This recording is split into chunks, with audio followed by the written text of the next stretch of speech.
어머님, 지우 알레르기 있었어요? 몰랐네요. 며느리가 웃으며 던진 이 한마디가 제 인생을 바꿔놓았습니다. 10년을 함께 살면서 손녀의 심한 새우 알레르기를 모른다고요? 매번 명절 때마다 새우젓 빼고 김치를 담갔던 그 며느리가요? 하지만 더 이상한 건 따로 있었습니다. 그날 며느리가 차고 있던 금반지. 10년 동안 단 한 번도 벗지 않고 오른손 약지에 끼고 있던 그 반지가 왼손으로 옮겨져 있었습니다. 이 사람이 정말 우리 며느리가 맞을까? 이 의심이 들었을 때 저는 제 자신이 미쳐가고 있다고 생각했습니다. 하지만 지금 돌이켜보면 그게 시작이었습니다. 제 며느리를 찾기 위한, 아니, 제 가족을 지키기 위한 처절한 싸움의 시작이었죠. 이 이야기가 궁금하시다면 구독 버튼을 눌러주세요. 구독과 좋아요는 제게 큰 힘이 됩니다. 오늘 제가 들려드릴 이야기는 완벽한 며느리의 얼굴 뒤에 숨겨진 무서운 진실입니다. 만약 제가 조금만 더 늦게 눈치챘더라면 제 진짜 며느리는 지금 이 세상에 없었을 겁니다. 그리고 제 가족도 완전히 무너졌겠죠. 제 이야기는 이제 시작입니다. 그날은 3월의 화창한 봄날이었습니다. 아침 햇살이 거실 창으로 들어오고 며느리 수진이가 부엌에서 아침 준비를 하고 있었습니다. 칼로 파를 썰고 된장찌개를 끓이고 밥을 푸는 소리. 10년 동안 익숙하게 들어온 소리였죠. 저는 68살입니다. 남편을 일찍 여의고 혼자 아들 민수를 키웠습니다. 26년 전 일이네요. 그때부터 저는 아들 하나만 보고 살았습니다. 민수가 장가갈 때도 걱정이 많았죠. 며느리를 잘 만나야 할 텐데, 우리 아들이 행복해야 할 텐데. 다행히 수진이는 좋은 며느리였습니다. 첫인상부터 단정하고 예의 바른 아이였어요. 시집 와서도 불평 한마디 없이 저를 잘 모셨고요. 물론 처음엔 어색했습니다. 고부간이란 게 원래 그렇잖아요. 서로 조심스럽고 눈치 보고 말 한마디에도 신경 쓰고. 하지만 10년이 지나면서 우리는 나름의 균형을 찾았습니다. 며느리는 며느리대로, 저는 시어머니대로 적당한 거리를 유지하며 지냈죠. 손녀 지우가 태어나고 나서는 더 가까워졌고요. 어머님, 진지 드세요. 며느리가 상을 차리며 말했습니다. 평소와 똑같은 목소리였어요. 하지만 뭔가 달랐습니다. 정확히 뭐라고 설명하기 어려운 미묘한 차이였죠. 식탁에 앉으니 아들 민수와 손녀 지우도 나왔습니다. 할머니, 좋은 아침. 지우가 밝게 인사했습니다. 초등학교 4학년인 손녀는 제 삶의 기쁨이었어요. 그래, 우리 지우. 잘 잤니? 네. 근데 할머니, 오늘 엄마가 이상해요. 응? 뭐가? 엄마가 제가 제일 좋아하는 계란 후라이를 안 해줬어요. 맨날 해주는데. 그 말을 들으니 저도 이상했습니다. 며느리는 매일 아침 지우를 위해 계란 후라이를 해줬거든요. 노른자가 반숙으로 익은 지우가 좋아하는 스타일로요. 수진아, 오늘 계란 후라이는 안 했니? 며느리가 멀뚱히 저를 바라봤습니다. 계란 후라이요? 아, 깜빡했네요. 지우야, 미안. 엄마가 오늘 정신이 없어서. 그러면서 급하게 계란을 꺼내 프라이팬에 올렸습니다. 하지만 뭔가 이상했어요. 며느리가 계란을 깨는 동작이 평소와 달랐습니다. 한 손으로 탁 깨던 솜씨 좋은 동작이 아니라 두 손으로 조심스럽게 깨고 있었어요. 피곤한가 보다. 저는 그렇게 생각하고 넘어갔습니다. 아침을 먹는 동안 며느리를 계속 관찰하게 됐습니다. 무의식적으로요. 젓가락질하는 모습, 국을 뜨는 모습, 반찬을 권하는 모습. 모든 게 평소와 같았지만 또 달랐습니다. 정확히 뭐가 다른지 집어낼 수 없었어요. 그냥 느낌이었습니다. 여자의 육감이랄까요? 식사가 끝나고 민수가 출근 준비를 했습니다. 여보, 오늘 회의 있다며? 파이팅? 며느리가 남편의 넥타이를 매만지며 말했습니다. 평소에도 하던 행동이었죠. 하지만 제 눈에는 뭔가 어색해 보였어요. 마치 연기하는 것 같은. 내가 왜 이러지? 며느리를 의심하다니. 스스로를 탓했습니다. 민수가 출근하고 지우가 학교에 가고 집에는 저와 며느리만 남았습니다. 며느리는 설거지를 시작했고 저는 거실 소파에 앉아 있었어요. 그때였습니다. 며느리의 손에서 반짝이는 게 보였습니다. 금반지였어요. 저는 눈을 의심했습니다. 며느리는 결혼할 때 제가 물려준 금반지를 늘 오른손 약지에 끼고 있었거든요. 10년 동안 단 한 번도 벗은 적이 없었습니다. 목욕할 때도 설거지할 때도 심지어 출산할 때도 끼고 있었어요. 이 반지는 우리 집안의 가보예요. 할머니가 시어머니한테 받으신 거고 저도 시어머니한테 받았어요. 이제 수진이 내가 대를 이어받는 거야. 제가 그렇게 말하며 준 반지였습니다. 며느리는 감격해하며 받았고 그날 이후로 평생 끼고 있겠다고 약속했었죠. 그런데 지금 그 반지가 왼손 약지에 끼워져 있었습니다. 고개를 가우뚱하며 일어섰습니다. 수진아. 네, 어머님. 며느리가 설거지하던 손을 멈추고 돌아봤습니다. 손? 반지 말이야. 반지요? 며느리가 자신의 손을 내려다봤습니다. 그리고는 아무렇지 않게 말했어요. 아, 이거요? 오늘 아침에 손이 부어서 빼놨다가 다시 꼈어요. 근데 왜 왼손에 꼈니? 그래요? 며느리가 자신의 손을 보더니 웃었습니다. 아이고, 정말 정신이 없네. 어머님, 제가 요즘 일이 좀 많아서 머리가 복잡해요. 그러면서 반지를 빼서 오른손으로 옮겨 끼었습니다. 자연스러웠습니다. 너무나 자연스러웠어요. 하지만 제 가슴 한구석이 불편했습니다. 10년 동안 끼고 있던 손을 어떻게 헷갈려? 하지만 입 밖으로 내지 않았습니다. 며느리 말대로 요즘 일이 많아서 그런가 보다 생각했죠. 점심때가 됐습니다. 며느리가 간단하게 비빔국수를 만들어줬습니다. 제가 좋아하는 메뉴였어요. 고춧가루 많이 넣고 오이채 듬뿍 올리고 참기름 살짝 두른 그 맛.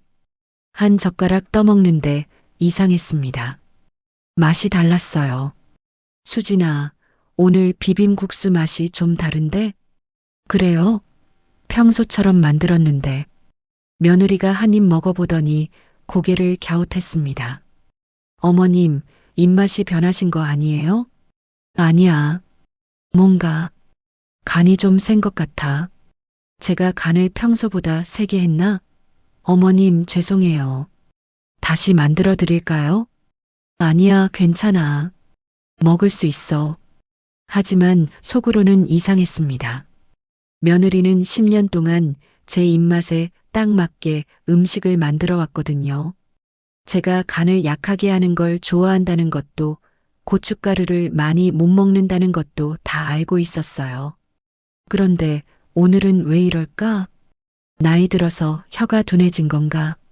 스스로를 의심했습니다. 오후가 되자 며느리가 장을 보러 나간다고 했습니다. 어머님, 저 마트 다녀올게요. 이 시간쯤 걸릴 것 같아요. 그래, 다녀와라. 며느리가 나간 뒤 저는 거실 소파에 앉아 생각에 잠겼습니다. 오늘 하루 동안 느낀 이상한 점들이 머릿속을 맴돌았어요. 계란 후라이를 깜빡한 것, 반지를 다른 손에 낀 것, 비빔국수간이 달라진 것. 하나하나는 별거 아닐 수 있습니다. 누구나 실수할 수 있고 깜빡할 수 있고 피곤할 수 있죠. 하지만 이 모든 게 하루에 일어났다는 게 이상했습니다. 뭔가 잘못됐어. 직감이 말하고 있었습니다. 저는 며느리 방으로 갔습니다. 평소라면 절대 하지 않을 행동이었어요. 며느리의 사생활을 존중했으니까요. 하지만 오늘은 달랐습니다. 방문을 열고 들어갔습니다. 깔끔하게 정돈된 방, 침대, 옷장, 화장대, 모든 게 평소와 같았습니다. 화장대 위를 살펴봤습니다. 화장품들이 가지런히 놓여 있었어요. 그런데 뭔가 이상했습니다. 며느리가 늘 쓰던 립스틱이 없었어요. 대신 다른 브랜드의 립스틱이 놓여 있었습니다. 립스틱을 바꿨나? 고개를 갸웃하며 옷장을 열어봤습니다. 옷들이 색깔별로 정리되어 있었습니다. 며느리는 늘 계절별로 옷을 정리했거든요. 봄옷, 여름옷, 가을옷, 겨울옷. 그렇게 나눠서 넣어뒀었어요. 그런데 지금은 색깔별로 정리되어 있었습니다. 정리 방식을 바꿨나? 점점 더 이상해졌습니다. 침대 밑을 들여다봤습니다. 평소 며느리는 침대 밑에 계절 지난 이불을 넣어뒀거든요. 하지만 지금은 아무것도 없었습니다. 가슴이 두근거렸습니다. 내가 너무 예민한 건가? 아니면 정말 뭔가 잘못된 건가? 그때 현관문 열리는 소리가 들렸습니다. 며느리가 돌아온 거였어요. 저는 황급히 방을 나와 거실로 갔습니다. 어머님 다녀왔어요. 며느리가 밝게 인사했습니다. 손에는 장바구니가 가득했어요. 그래, 많이 사왔네. 네, 오늘 마트에서 세일해서요. 며느리가 부엌으로 가서 장을 정리하기 시작했습니다. 저는 소파에 앉아 며느리를 지켜봤습니다.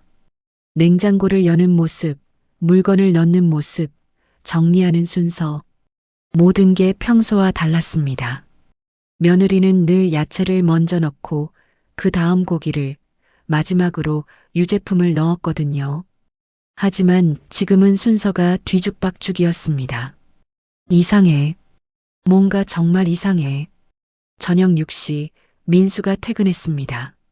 엄마 다녀왔습니다. 그래, 고생했다. 민수가 거실로 들어오더니 소파에 털썩 앉았습니다. 아, 피곤해. 오늘 회의가 너무 길었어요. 며느리가 다가와 남편의 어깨를 주물러줬습니다. 여보, 힘들었지? 제가 저녁 맛있는 거 해줄게요. 고마워, 수진아. 민수가 아내의 손을 잡았습니다. 다정한 부부의 모습이었죠.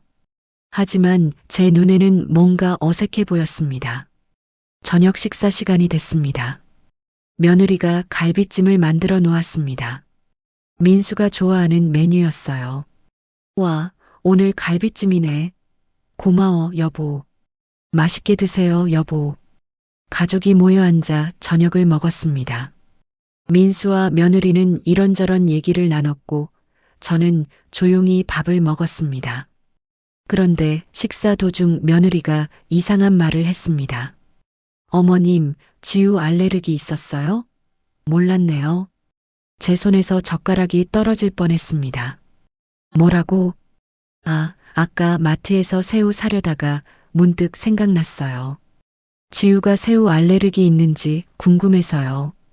저는 며느리를 뚫어지게 쳐다봤습니다. 10년입니다. 10년 동안 우리는 명절 때마다 새우젓을 빼고 김치를 담갔습니다. 지우의 심한 새우 알레르기 때문에요. 단 한 번도 예외가 없었습니다. 며느리는 그 사실을 누구보다 잘 알고 있었어요. 지우가 3살 때 새우 먹고 응급실에 실려갔던 그날 며느리가 얼마나 울었는지. 그런데 지금 모른다고요? 수진아. 제 목소리가 떨렸습니다. 지우가 새우 알레르기 있는 거 너 모르니? 네. 아, 맞다. 있었죠. 어머님, 제가 오늘 정말 정신이 없나 봐요. 깜빡했어요. 며느리가 머리를 극적이며 웃었습니다. 하지만 저는 웃을 수 없었습니다. 이건 단순히 깜빡한 게 아니었어요. 손녀의 생명과 직결된 중요한 알레르기를 10년 만에 잊어버릴 수 있습니까? 절대 아닙니다. 그 순간 저는 확신했습니다. 이 사람 우리 며느리가 아니야. 등골이 오싹해졌습니다. 똑같은 얼굴, 똑같은 목소리, 똑같은 몸. 하지만 이 사람은 제가 아는 수진이가 아니었습니다. 그럼 진짜 수진이는 어디에 있는 걸까요? 그리고 지금 우리 집에 있는 이 사람은 대체 누구란 말입니까? 그날 밤 저는 한숨도 자지 못했습니다. 천장만 바라보며 오늘 하루를 되짚어 봤어요. 계란 후라이, 금반지, 비빔국수, 냉장고 정리 순서, 그리고 결정적으로 지우의 새우 알레르기. 하나하나는 작은 실수일 수 있습니다. 하지만 이 모든 게 하루에 일어났다는 게 이상했어요. 내가 예민한 건가? 아니면 생각하기도 싫었습니다. 새벽 5시쯤 되자 창밖이 조금씩 밝아왔습니다. 저는 침대에서 일어나 거실로 나왔어요. 조용한 집안, 모두가 자고 있었습니다. 부엌으로 가서 물을 한 잔 마셨습니다. 그러다 문득 생각이 났어요. 증거를 남겨야 해. 저는 방으로 돌아가 서랍에서 오래된 수첩을 꺼냈습니다. 10년 전 손녀가 태어났을 때 일기장으로 쓰던 거였어요. 한동안 안 쓰다가 이제야 다시 펼치게 됐네요. 펜을 들고 어제 있었던 일들을 적기 시작했습니다. 3월 15일 수요일. 계란 후라이 깜빡함 지우가 매일 먹던 것. 금반지 왼손에 낌 10년간 오른손에만 낌.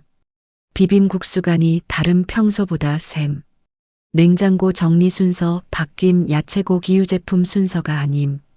지우 새우 알레르기 모름 10년간 알고 있었는데 적고 보니 더 확실해졌습니다. 이건 우연이 아니에요. 아침이 밝았습니다. 가족들이 하나둘 일어났어요. 먼저 민수가 일어나 거실로 나왔습니다. 엄마, 일찍 일어나셨네요. 응, 잠이 안 와서. 어제 좀 이상하셨는데 괜찮으세요? 민수가 걱정스럽게 물었습니다. 괜찮다. 그런데 민수야. 저는 아들을 불렀습니다. 말해야 할까 말아야 할까 고민했지만 결국 입을 열었어요. 수진이가 요즘 좀 이상하지 않니? 이상하다니요? 뭐가요? 어제도 그랬잖아. 지우 알레르기를 까먹고. 민수가 피식 웃었습니다. 엄마, 사람이 깜빡할 수도 있죠. 수진이가 요즘 일이 바빠서 그래요. 일이 바빠도 그렇지. 손녀 알레르기를.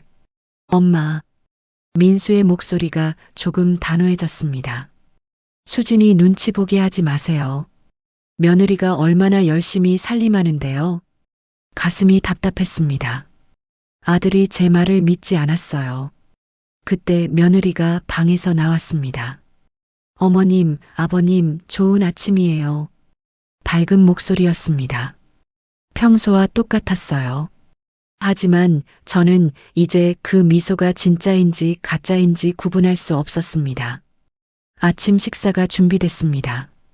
며느리가 차린 상에는 된장찌개, 김치, 계란말이, 그리고 시금치나물이 놓여 있었어요. 어머님 드세요. 며느리가 국을 떠서 제 앞에 놓았습니다. 저는 국을 한 숟가락 떠먹었습니다. 이상했어요. 된장찌개에 두부가 들어 있었습니다.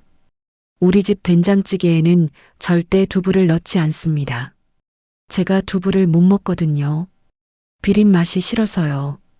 며느리도 그걸 알고 10년 동안 한 번도 두부를 넣은 적이 없었어요. 수진아. 네, 어머님. 찌개에 두부 넣었니? 며느리가 냄비를 보더니 손으로 입을 막았습니다. 어머, 정말이네요. 어머님, 죄송해요. 제가 깜빡했어요. 내가 두부 넣으면 내가 안 먹는 거 알잖아. 네. 정말 죄송해요. 제가 요즘 머리가 너무 복잡해서. 며느리가 미안해하는 표정을 지었습니다. 하지만 저는 믿을 수 없었어요. 10년 동안 단 한 번도 실수하지 않았던 사람이 이틀 연속 이런 실수를 한다고요? 민수가 상황을 정리했습니다. 괜찮아요, 엄마. 제가 두부 건져 드릴게요. 수진아, 다음부턴 조심해. 네, 여보. 정말 미안해요. 부부가 다정하게 대화를 나눴습니다. 저만 혼자 이상한 사람이 된 것 같았어요. 식사를 마치고 민수가 출근했습니다. 지우도 학교에 갔고요. 집에 저와 며느리만 남았습니다. 며느리는 설거지를 시작했고 저는 거실에서 며느리를 지켜봤습니다. 그런데 또 이상한 게 보였어요. 며느리가 설거지할 때 노래를 흥얼거리고 있었습니다. 평소 며느리는 설거지할 때 조용했거든요. 한 번도 노래를 부른 적이 없었어요. 이것도 바뀐 거야? 저는 수첩을 꺼내 적었습니다. 3월 16일 목요일. 된장찌개에 두부 넣음 10년간 한 번도 안 넣음. 설거지할 때 노래 흥얼거림 평소엔 조용히 함. 오전 10시쯤 며느리가 말했습니다. 어머님, 저 미용실 다녀올게요. 머리 좀 다듬고 올게요. 그래, 다녀와라. 며느리가 나가려다 멈춰 섰습니다. 어머님, 제가 다니던 미용실이 어디였더라? 갑자기 기억이 안 나네요. 저는 깜짝 놀랐습니다. 뭐? 내가 10년 넘게 다니던 데를. 아, 맞다. 역 앞에 있는 헤어숍이죠. 깜빡했네요. 며느리가 머리를 극적이며 웃었습니다. 하지만 저는 웃을 수 없었어요. 10년 넘게 다닌 미용실을 어떻게 잊어버립니까? 며느리가 나간 뒤 저는 다시 수첩을 꺼냈습니다. 마이너스 10년 넘게 다니던 미용실 위치 기억 못함. 손이 떨렸습니다. 증거가 쌓여가고 있었어요. 오후 2시쯤 며느리가 돌아왔습니다. 머리를 단정하게 다듬고 왔더군요. 어머님 다녀왔어요. 그래, 머리 예쁘게 했네. 감사해요. 어머님, 제가 케이크 사왔어요. 같이 드실래요? 며느리가 케이크 상자를 꺼냈습니다. 초콜릿 케이크였어요. 저는 또 놀랐습니다. 며느리는 제가 초콜릿을 못 먹는다는 걸 알고 있었거든요. 너무 달아서요. 그래서 늘 과일 케이크나 치즈 케이크를 사왔었어요. 수진아, 이거 초콜릿 케이크잖아. 네, 맛있어 보여서 샀어요. 나 초콜릿 못 먹는 거 알잖아. 며느리의 얼굴이 굳었습니다. 아, 그랬나요? 어머님, 죄송해요. 제가 또 깜빡했다고? 제 목소리가 높아졌습니다. 어머님, 수진아, 너 요즘 너무 이상해. 어제 오늘만이 아니야. 도대체 무슨 일이야? 며느리가 당황한 표를 지었습니다. 어머님, 제가 요즘 일이 좀 많아서 스트레스를 받고 있어요. 그래서 자꾸 깜빡하나 봐요. 일이 많으면 가족 일도 다 잊어버리니? 죄송해요, 어머님. 제가 더 조심할게요. 며느리가 고개를 숙였습니다. 저는 더 말하지 않았습니다. 하지만 마음속으로는 확신이 들었어요. 이 사람 정말 우리 며느리가 아니야. 저녁이 됐습니다. 민수가 퇴근하고 지우도 학원에서 돌아왔습니다. 저녁 식사 시간이었어요. 며느리가 준비한 메뉴는 김치찌개와 고등어구이였습니다. 식사를 하는데 민수가 말했습니다. 수진아, 기억나? 우리 처음 만난 날? 응, 기억하지. 그때 우리 어디서 만났더라? 며느리가 잠깐 멈칫했습니다. 어디였더라? 카페? 민수가 웃었습니다. 아니, 도서관이잖아. 넌 책을 빌리러 왔고 나는 공부하러 왔었지. 아, 맞다. 도서관. 며느리가 머리를 치며 웃었습니다. 하지만 저는 봤습니다. 그 순간 며느리의 눈빛이 흔들린 걸. 민수는 눈치채지 못했지만 저는 알았어요. 며느리가 처음 만난 장소조차 기억하지 못한다는 걸. 식사가 끝나고 지우가 방으로 들어갔습니다. 저는 민수를 따로 불렀어요. 민수야, 엄마 할 말이 있어. 뭔데요, 엄마? 수진이 말이야. 저는 오늘 하루 있었던 일들을 말했습니다. 두부를 넣은 것, 미용실을 잊어버린 것, 초콜릿 케이크를 산 것, 그리고 도서관에서 만난 걸 기억 못한 것. 민수는 제 말을 다 듣고 나서 한숨을 쉬었습니다. 엄마, 응? 엄마가 며느리한테 너무 트집 잡는 거 아니에요? 가슴이 철렁했습니다. 트집? 이게 트집이니? 그럼 뭐예요? 사람이 깜빡할 수도 있고 실수할 수도 있죠. 근데 엄마는 수진이가 뭘 하든 이상하게 보시잖아요. 민수야, 엄마가 왜 이러겠니? 정말 이상해서 그러는 거야. 엄마. 민수의 목소리가 차가워졌습니다. 솔직히 말씀드릴게요. 엄마가 요즘 좀 이상하세요. 뭐? 수진이는 멀쩡한데 엄마가 자꾸 뭔가 잘못됐다고 하시잖아요. 혹시 엄마가... 민수가 말을 멈췄습니다. 엄마가 뭐? 혹시 치매 초기 증상인 거 아니에요? 머리를 망치로 맞은 것 같았습니다. 치매? 네. 요즘 엄마가 자꾸 이상한 말씀하시고 의심하시고 제가 걱정돼서요. 민수야, 엄마는 멀쩡해. 이상한 건 수진이야. 엄마. 민수가 소리쳤습니다. 제발 수진이한테 그러지 마세요. 수진이가 얼마나 상처받겠어요. 민수야. 엄마, 내일 병원 가세요. 제가 예약해 드릴게요. 병원은 무슨... 제발요, 엄마. 이러시면 우리 가족 다 힘들어요. 민수가 방으로 들어가 버렸습니다. 저는 거실에 혼자 남았습니다. 눈물이 났습니다. 제 아들이 저를 믿지 않았어요. 며느리 편만 들었습니다. 내가 미친 걸까? 정말 치매에 걸린 걸까? 하지만 아니었습니다. 저는 분명히 봤어요. 며느리가 달라졌다는 걸. 그날 밤 저는 방에서 수첩을 펼쳤습니다. 지금까지 적은 내용들을 다시 읽어봤어요. 모두 사실이었습니다. 제가 지어낸 게 아니었어요. 아무도 날 믿지 않아. 하지만 포기할 수 없어. 저는 펜을 들고 다시 적었습니다. 민수가 나를 의심함. 치매라고 생각하는 것 같음. 하지만 나는 확신한다. 지금 우리 집에 있는 사람은 우리 며느리가 아니다. 반드시 증거를 찾아야 한다. 진짜 수진이를 찾아야 한다. 수첩을 덮고 불을 껐습니다. 어둠 속에서 저는 다짐했습니다. 아무도 믿지 않아도 괜찮아요. 저 혼자서라도 진실을 밝혀내겠습니다. 제 며느리를 찾아내고 우리 가족을 지키겠습니다. 이제 진짜 싸움이 시작됐습니다. 외롭고 처절한 한 어머니의 싸움이요. 다음 날 아침 저는 일찍 일어났습니다. 어젯밤 민수가 한 말이 머릿속을 떠나지 않았어요. 치매. 제가 이상하다고. 며느리를 의심하지 말라고. 정말 내가 잘못 본 걸까? 거울을 봤습니다. 68살 노인의 얼굴이 보였어요. 주름진 얼굴, 흰 머리, 피곤한 눈.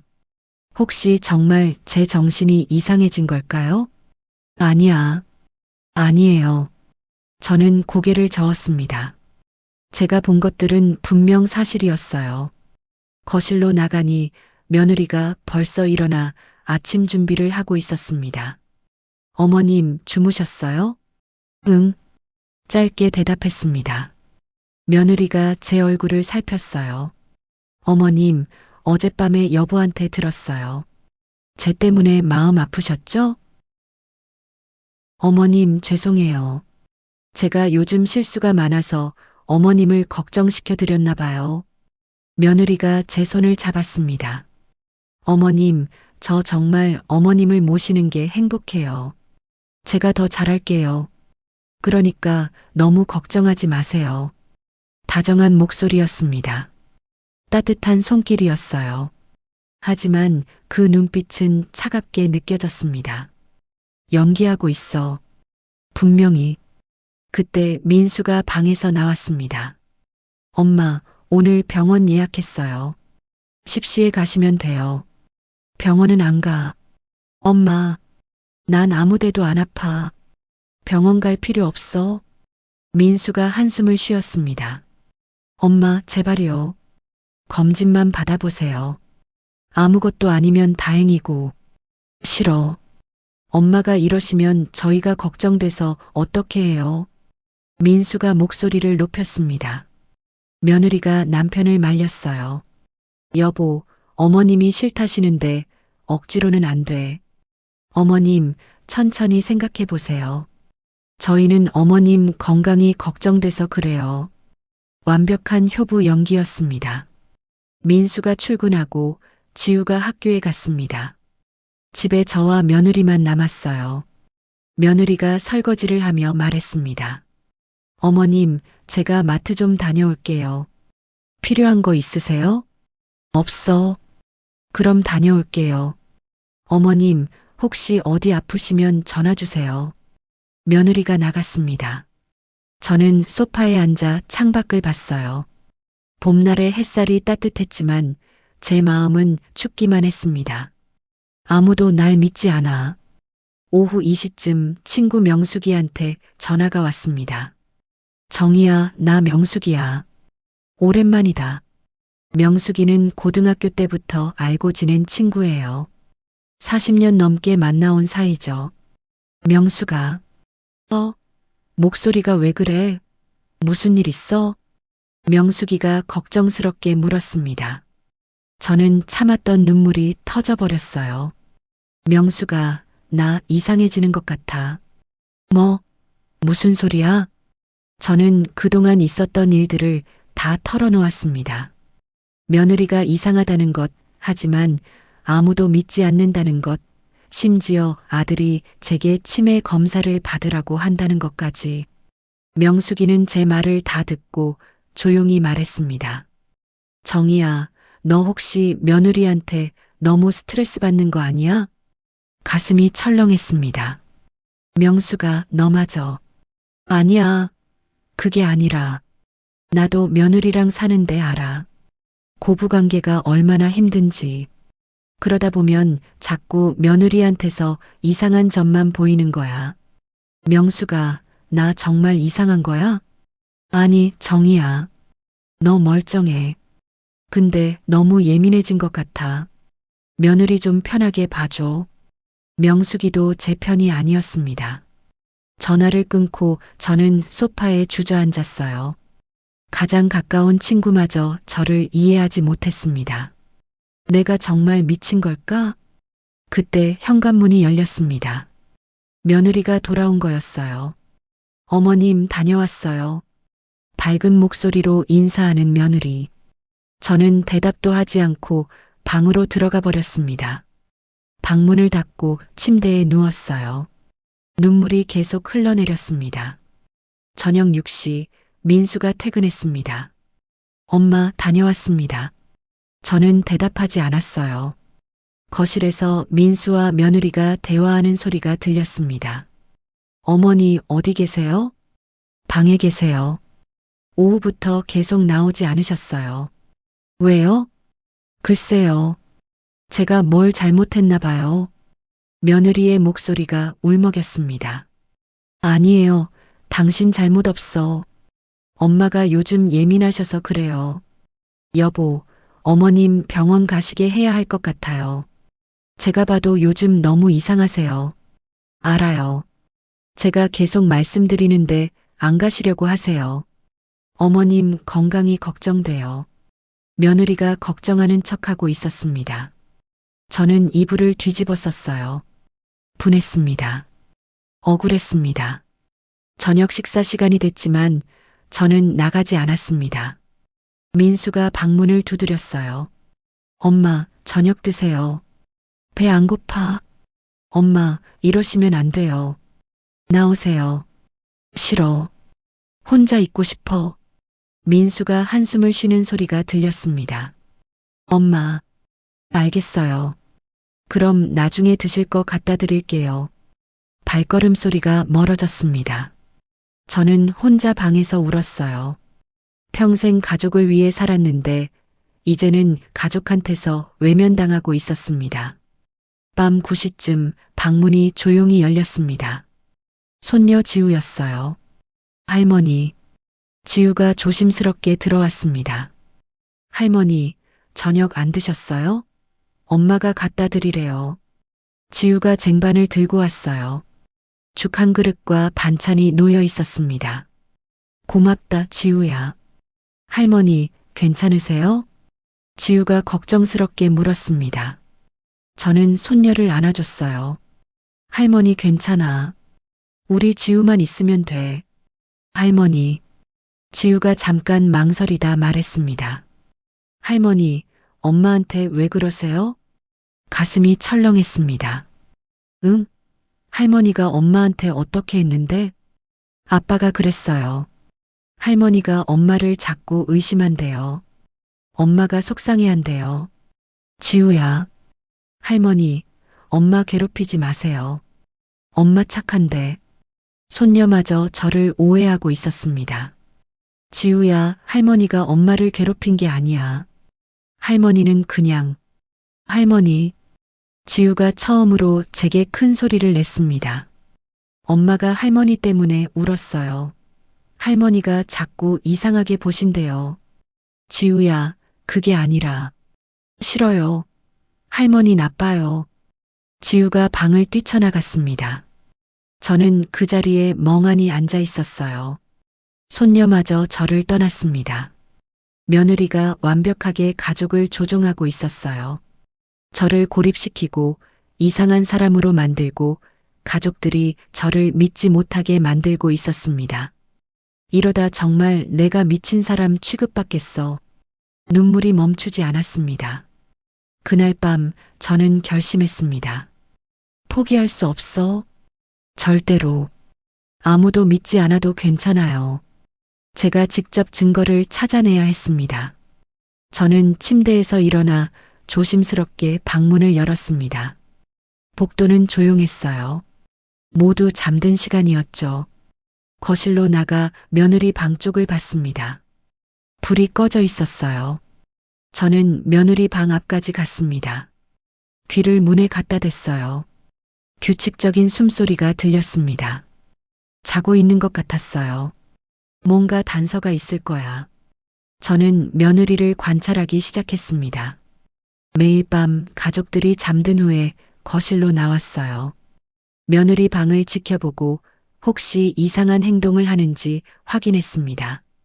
첫째 날 밤 아무 일도 없었습니다.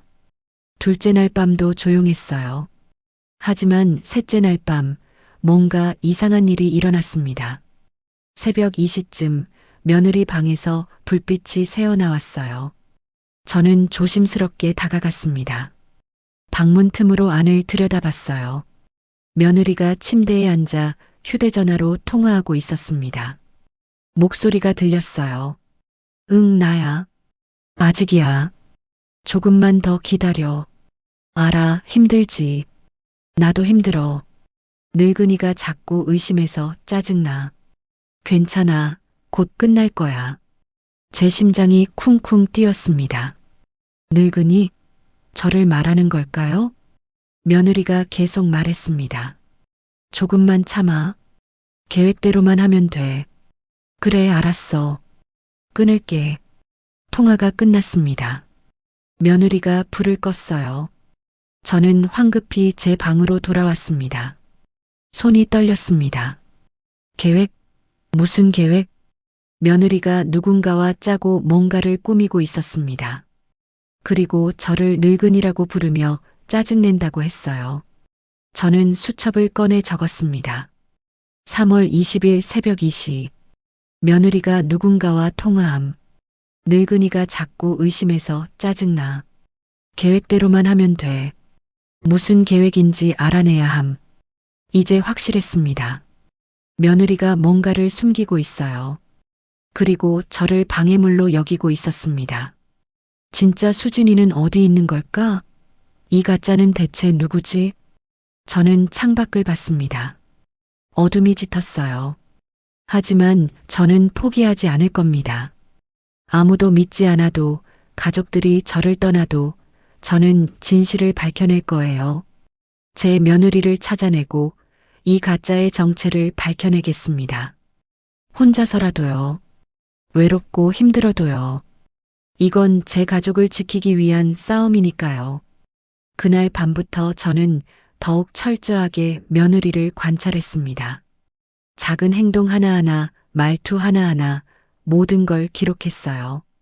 언젠가는 결정적인 증거를 찾을 겁니다. 그리고 모두에게 진실을 보여줄 거예요. 조금만 기다려, 수진아. 내가 꼭 너를 찾아낼게. 긴 밤이 저를 감쌌지만 저는 포기하지 않았습니다. 새벽이 올 때까지 며느리 방을 지켜봤어요. 이제 진짜 전쟁이 시작된 겁니다. 며느리를 관찰한 지 일주일이 지났습니다. 수첩은 이상한 점들로 가득 찼어요. 하지만 결정적인 증거는 없었습니다. 가족들은 여전히 저를 이상한 사람 취급했고요.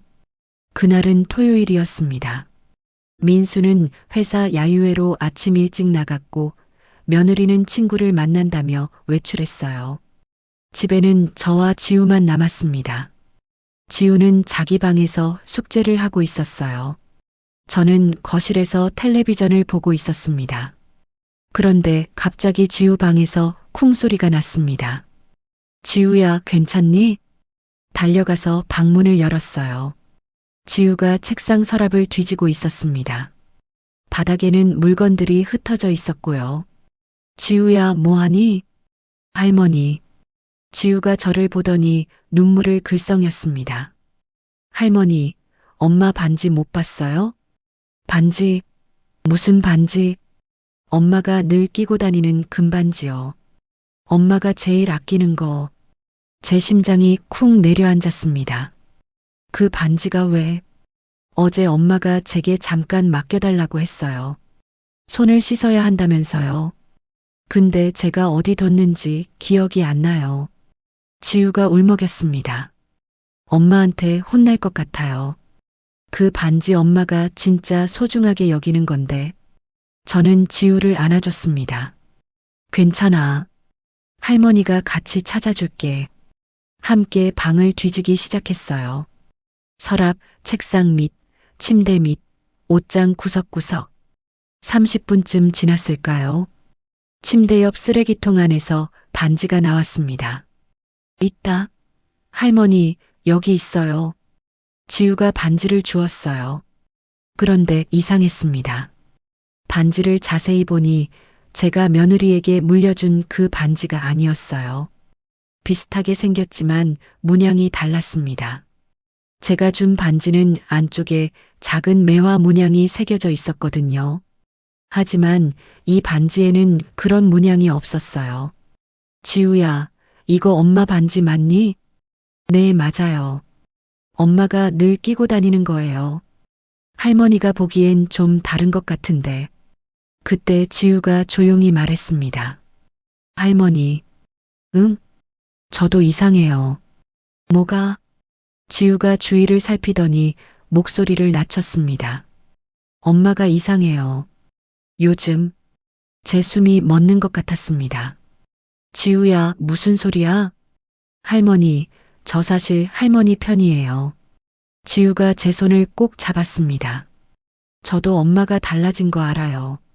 근데 아빠가 믿지 않을까봐 말 못했어요. 지우야. 눈물이 났습니다. 드디어 저를 믿어주는 사람이 생긴 거예요. 엄마가 뭐가 이상한데? 지우가 말하기 시작했습니다. 엄마가 제 제일 친한 친구 이름을 몰라요. 예전엔 항상 민지야, 민지야 하시면서 잘 챙겨주셨는데 또 엄마가 제가 무서워하는 거 잊어버렸어요. 저 천둥 소리 무서워하잖아요. 근데 지난주에 비 올 때 아무렇지 않게 창문 활짝 여셨어요. 그래. 그리고요. 지우가 울먹이며 말했습니다. 엄마가 저한테 부르던 별명도 안 불러요. 예전엔 저를 우리 공주님 이렇게 불렀는데 요즘은 그냥 지우야 라고만 해요. 지우도 느끼고 있었던 겁니다. 엄마가 달라졌다는 걸. 할머니, 우리 엄마 어디 간 거예요? 지금 집에 있는 사람, 진짜 우리 엄마 맞아요? 저는 지우를 꼭 안아줬습니다. 지우야, 할머니가 꼭 엄마 찾아올게. 진짜 엄마 말이야. 정말요? 그럼, 할머니 믿지? 네. 지우가 제 품에 안겨 울었습니다. 10살짜리 아이가 얼마나 혼란스러웠을까요? 엄마가 달라진 것 같은데 아무한테도 말하지 못하고, 지우야, 우리 둘만의 비밀로 하자. 아빠한테는 아직 말하지 말고. 네, 할머니. 그런데 할머니. 응? 할머니 혼자서는 힘들 것 같아요. 도와줄 사람이 필요해요. 지우가 맞았습니다. 저 혼자서는 한계가 있었어요. 그날 오후 명숙이한테 다시 전화했습니다. 명숙아, 나야. 정희야. 무슨 일이야? 명숙아, 나 만나줄 수 있어? 급한 일이 있어. 그래, 어디서 볼까? 저는 집 근처 카페에서 명숙이를 만났습니다. 명숙이를 보자 눈물이 났어요. 명숙아, 정희야, 왜 그래? 무슨 일이야? 저는 지난 일주일 동안 관찰한 모든 것을 말했습니다. 며느리가 새벽에 전화 통화한 것, 지우도 엄마가 이상하다고 한 것, 그리고 반지가 다르다는 것까지. 명숙이는 제 말을 다 듣고 심각한 표정을 지었어요. 정희야, 그게 다 사실이야? 응. 내가 왜 거짓말하겠어. 명숙이가 잠시 생각하더니 말했습니다. 정희야, 미안해. 지난번에 내 말 안 믿어줘서. 괜찮아. 근데 정희야, 이거 정말 심각한 것 같아. 혹시? 명숙이가 목소리를 낮췄습니다. 혹시 며느리한테 쌍둥이 자매가 있는 거 아니야? 제 눈이 커졌습니다. 쌍둥이? 응. 그렇게 똑같은데 행동은 다르다면 쌍둥이가 바꿔치기 한 거 아닐까? 하지만 수진이는 외동딸이라고 했어. 그게 진짜일까? 혹시 숨긴 거 아니야? 명숙이의 말에 머리가 띵했습니다. 그럴 수도 있겠다는 생각이 들었어요. 명수가 어떻게 알아볼 수 있을까? 며느리 친정에 알아봐야지. 시부모님 살아계시니? 돌아가셨다고 했어. 친척은? 수진이가 친척이 없다고 했어. 외동딸의 부모님도 일찍 돌아가셨다고. 이상하네. 그럼 결혼할 때 친정 쪽 하객이 없었어? 생각해보니 그랬습니다. 10년 전 결혼식 때 수진이 쪽 하객이 거의 없었어요. 친구 몇 명만 왔었죠. 맞아. 친정 쪽 사람이 거의 없었어.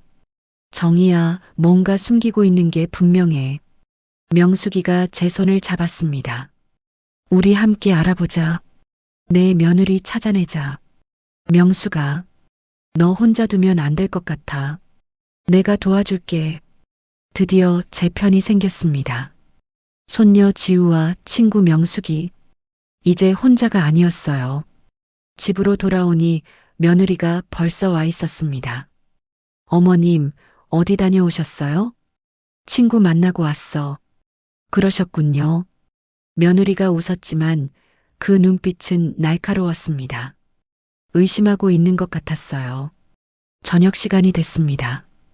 가족이 모여 앉아 식사를 했어요. 지우가 제 눈을 살짝 봤습니다. 저도 지우를 봤고요. 우리만의 비밀이 있었습니다. 지우야, 학교 어땠어? 며느리가 물었습니다. 좋았어요. 오늘 무슨 수업 들었어? 음악이랑 미술이요. 그래, 재미있었겠다. 며느리가 웃었습니다. 하지만 지우는 표정이 굳어 있었어요. 예전 같았으면 엄마한테 학교에서 있었던 일을 신나게 떠들었을 텐데 지금은 짧게만 대답했습니다. 며느리도 그걸 눈치챘는지 표정이 이상해졌어요. 지우야, 엄마한테 화났어? 아니에요. 그런 것 같은데? 왜 그래? 아무것도 아니에요. 지우가 고개를 숙였습니다. 민수가 끼어들었습니다. 지우야, 엄마한테 왜 그래? 예의 없게. 아빠, 빨리 사과해. 죄송해요, 엄마. 지우가 작은 목소리로 말했습니다. 며느리가 지우를 빤히 쳐다봤어요. 그 눈빛이 차가웠습니다. 지우도 의심하고 있구나. 며느리가 눈치챈 것 같았습니다. 식사 후 며느리가 저를 불렀습니다. 어머님, 잠깐 얘기 좀 할까요? 무슨 얘기? 요즘 지우가 이상해요. 어머님이 뭐라고 하셨나요? 난 아무 말도 안 했는데. 정말요? 지우가 저를 이상하게 보는데요. 며느리의 목소리에 날이 서 있었습니다. 어머님이 지우한테 제 험담한 거 아니에요? 험담은 무슨? 난 아무것도 안 했어. 그럼 왜 지우가 저한테 그렇게 대해요? 그건 나도 몰라. 며느리가 저를 쏘아봤습니다. 어머님, 경고할게요. 지우한테 이상한 말 하지 마세요. 뭐? 제 딸이에요. 어머님이라도 함부로 하시면 안 돼요. 며느리가 처음으로 본색을 드러냈습니다. 차갑고 날카로운 목소리였어요. 수진아, 지금 내가 무슨 말을... 어머님, 며느리가 한 걸음 다가왔습니다. 어머님이 자꾸 저를 의심하시는 거 다 알아요. 그리고 지우한테까지 영향을 주시는 것도요. 이제 그만하세요. 어머님이 계속 이러시면 저도 가만히 있지 않아요. 위협이었습니다. 노골적인 위협이었어요. 저는 며느리를 똑바로 쳐다봤습니다. 넌 누구니? 뭐라고요? 내가 물어. 넌 도대체 누구냐고. 우리 며느리가 아니잖아. 며느리의 얼굴이 굳었습니다. 잠깐 동안 정적이 흘렀어요. 그러다 며느리가 웃었습니다. 어머님, 정말 병원 가보셔야겠어요. 이러시면 안 되는데. 내일 제가 병원 예약해 드릴게요. 꼭 가셔야 해요. 며느리가 방으로 들어가 버렸습니다. 저는 거실에 혼자 남았어요. 가슴이 두근거렸습니다. 며느리와 정면으로 부딪혔습니다. 이제 며느리도 경계할 거예요. 더 조심해야 했습니다. 그날 밤 지우가 제 방으로 몰래 왔습니다. 할머니, 엄마가 화났어요. 알아. 괜찮아. 할머니, 무서워요. 지우가 떨고 있었습니다. 엄마가 아닌 것 같아요. 저는 손녀를 꼭 안아줬습니다. 지우야, 할머니가 지켜줄게. 걱정하지 마. 할머니, 진짜 엄마 찾을 수 있어요? 그럼 꼭 찾을 거야. 하지만 속으로는 불안했습니다. 며느리가 본색을 드러내기 시작했어요. 시간이 얼마 남지 않은 것 같았습니다. 서둘러야 했어요. 진짜 수진이를 찾아내고 이 가짜의 정체를 밝혀야 했습니다. 이제는 지우의 안전도 걱정됐으니까요. 다음 날 아침 명숙이한테서 전화가 왔습니다. 정희야, 나야. 어젯밤에 생각했는데 말이야. 응, 명숙아. 우리 며느리 과거부터 알아봐야 할 것 같아. 결혼 전 어디서 살았는지, 무슨 일 했는지. 그래야 할 것 같아. 근데 어떻게? 일단 만나자. 내가 아는 사람이 있어. 저는 며느리에게 친구 만나러 나간다고 했습니다. 며느리는 의심스러운 눈빛으로 저를 봤어요. 어머님, 요즘 자주 나가시네요. 친구가 아파서 자주 봐줘야 해. 그러세요? 조심히 다녀오세요. 며느리의 목소리는 다정했지만 눈빛은 차갑게 느껴졌습니다. 명숙이와 카페에서 만났습니다. 명숙이 옆에 40대쯤 되어 보이는 여자가 앉아 있었어요. 정희야, 이분은 내 조카딸 은영이야. 큰 회사 인사팀에서 일해. 안녕하세요. 고모가 말씀 많이 하셨어요. 은영이가 공손하게 인사했습니다. 은영이가 사람 신원 조회 같은 거 잘하거든. 도움받을 수 있을 것 같아서 데려왔어. 고맙습니다. 저는 은영이에게 며느리에 대해 아는 정보를 다 말했습니다. 이름은 이수진. 결혼 전에는 디자인 회사에서 일했다고 했고요. 부모님은 일찍 돌아가셨고 친척도 없다고 했습니다. 은영이가 노트북을 꺼내 뭔가를 검색했어요. 이수진, 38살, 디자인 회사. 한참을 검색하던 은영이가 고개를 갸우뚱했습니다. 이상한데요? 뭐가요? 이수진이라는 이름으로 검색하면 너무 많이 나와요. 하지만 이모님 며느리와 맞는 사람이 없네요. 어떻게 그럴 수가? 혹시 결혼 전에 다른 이름을 쓰지 않았을까요? 개명? 네. 요즘 개명하는 사람 많거든요. 명숙이가 끼어들었습니다. 정희야, 며느리 주민등록증 본 적 있어? 결혼할 때 한 번 봤는데. 자세히는 못 봤어. 집에 주민등록 등본 같은 거 있지 않아? 있을 거야. 민수 서류 보관함에. 그럼 그거 확인해봐. 혹시 개명 이력이 나와 있을 수도 있어. 저는 고개를 끄덕였습니다. 집으로 돌아왔습니다. 다행히 며느리는 외출한 상태였어요. 저는 민수 방으로 갔습니다. 책상 서랍을 열어 서류 보관함을 찾았어요. 여러 서류들이 정리되어 있었습니다. 민수 주민등록 등본, 지우 출생증명서, 보험 서류, 그리고 며느리의 주민등록 등본도 있었습니다. 펼쳐보니 이름이 나와 있었어요. 이수진 개명 전 강수진. 개명을 했었습니다. 본래 성은 강씨였어요. 왜 성까지 바꿨을까? 더 찾아보니 가족관계 증명서도 있었습니다.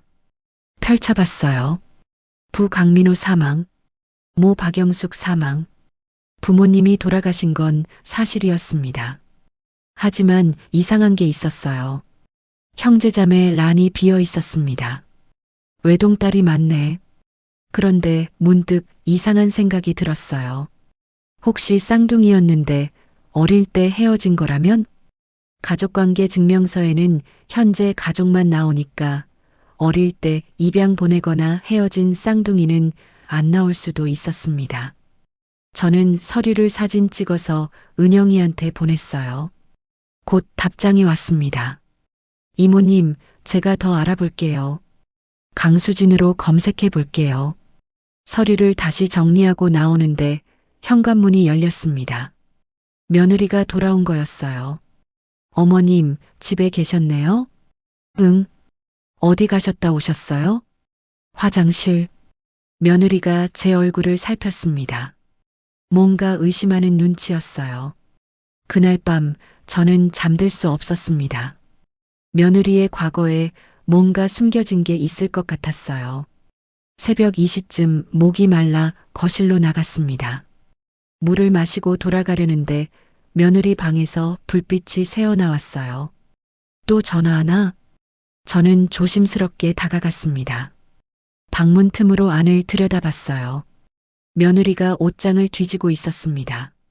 무언가를 찾는 것 같았어요. 그러더니 옷장 깊숙한 곳에서 낡은 가방을 꺼냈습니다.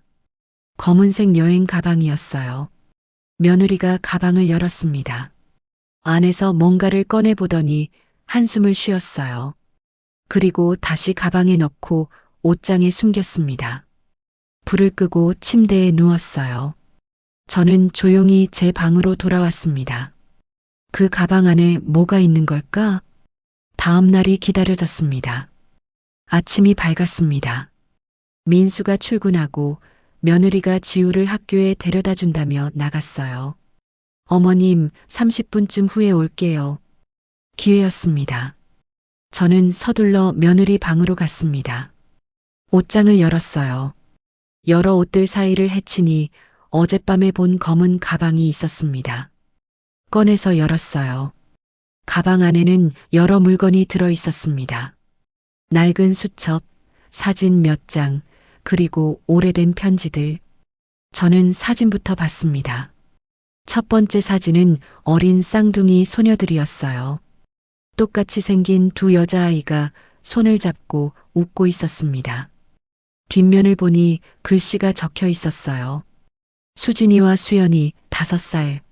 쌍둥이. 며느리에게 쌍둥이가 있었던 겁니다. 손이 떨렸습니다. 다음 사진을 봤어요.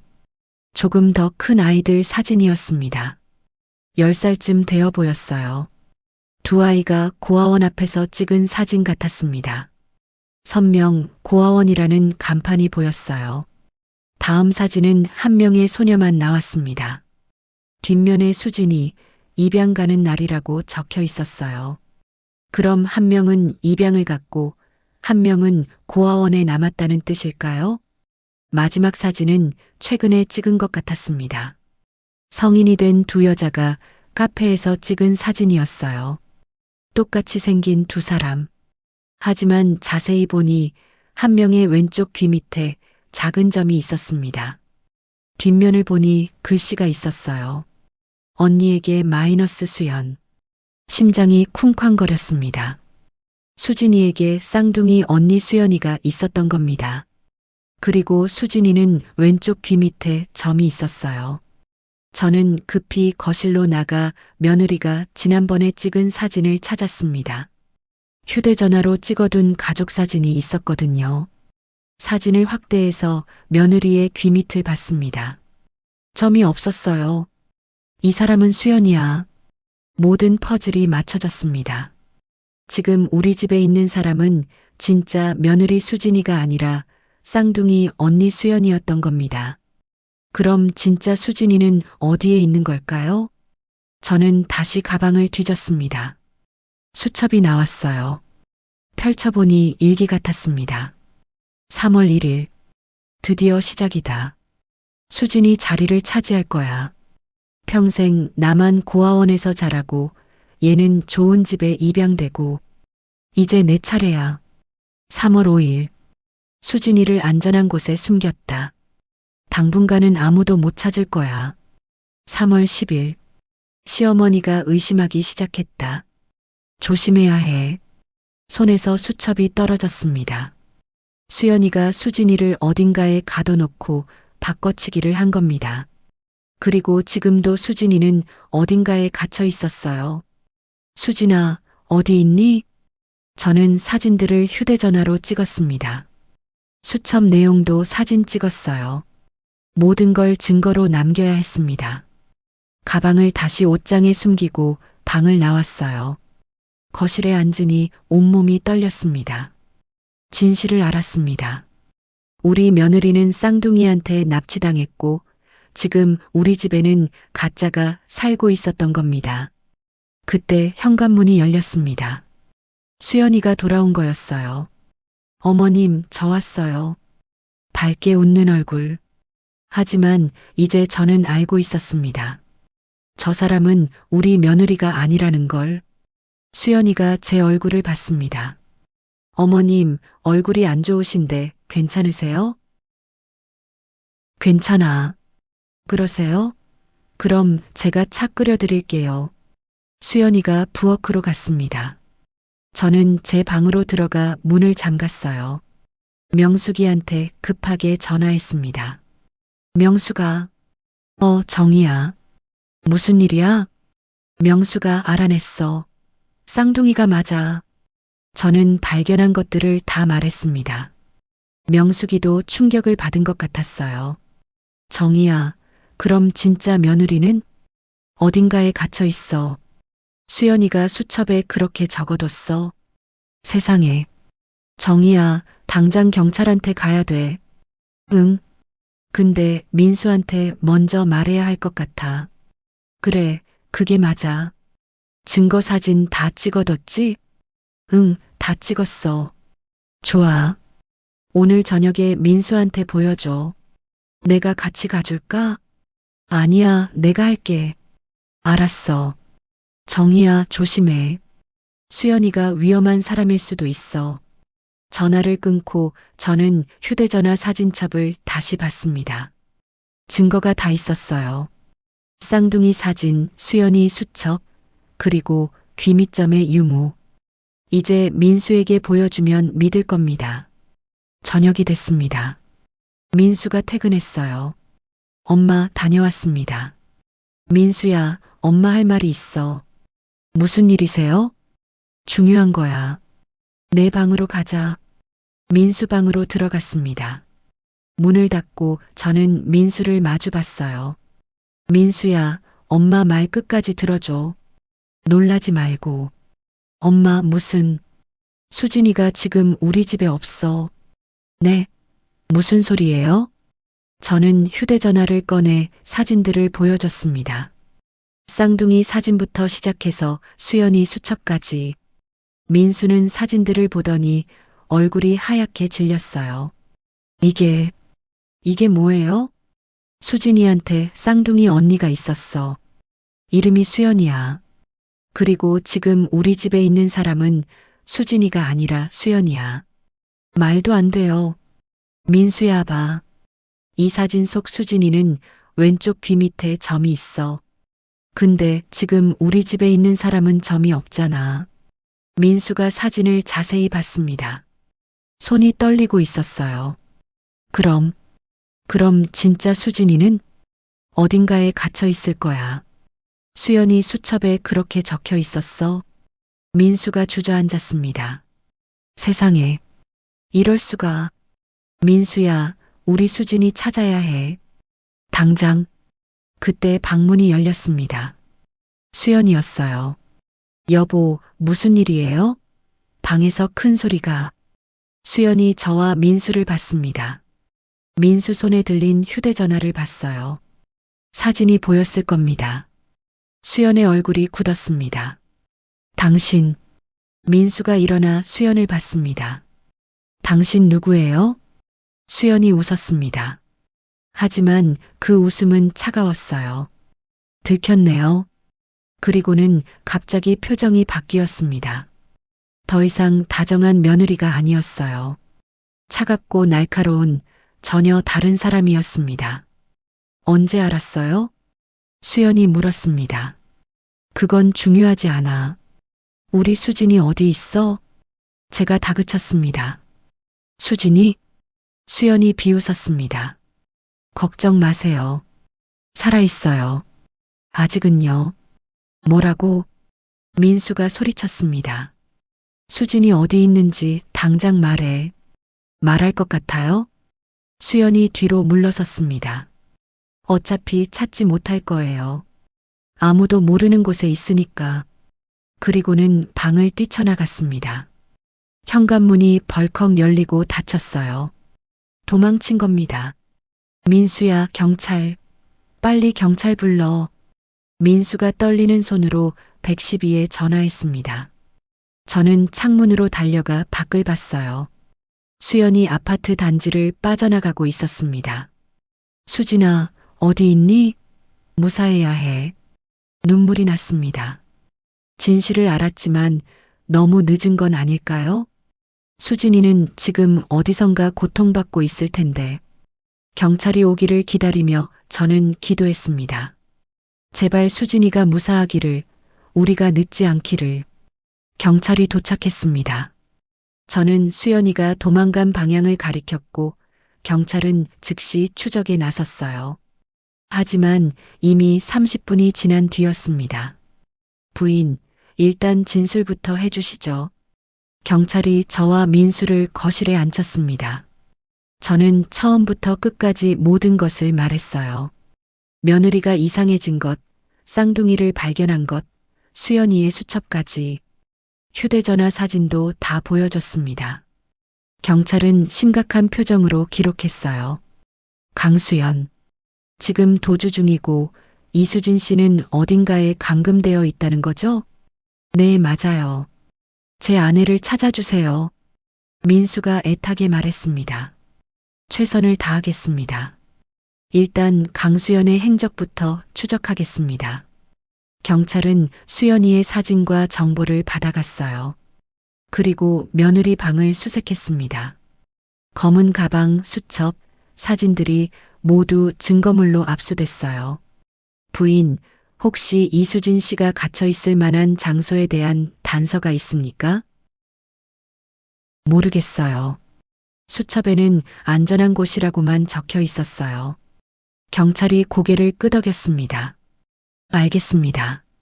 강수연의 통화 기록과 카드 사용 내역을 추적해 보겠습니다. 경찰이 떠나고 집안은 조용해졌습니다. 하지만 그 정적이 더 무서웠어요.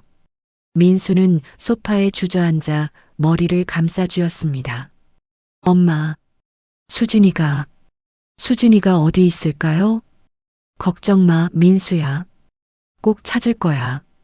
하지만 제 목소리도 떨리고 있었습니다. 그날 밤 아무도 잠들지 못했습니다.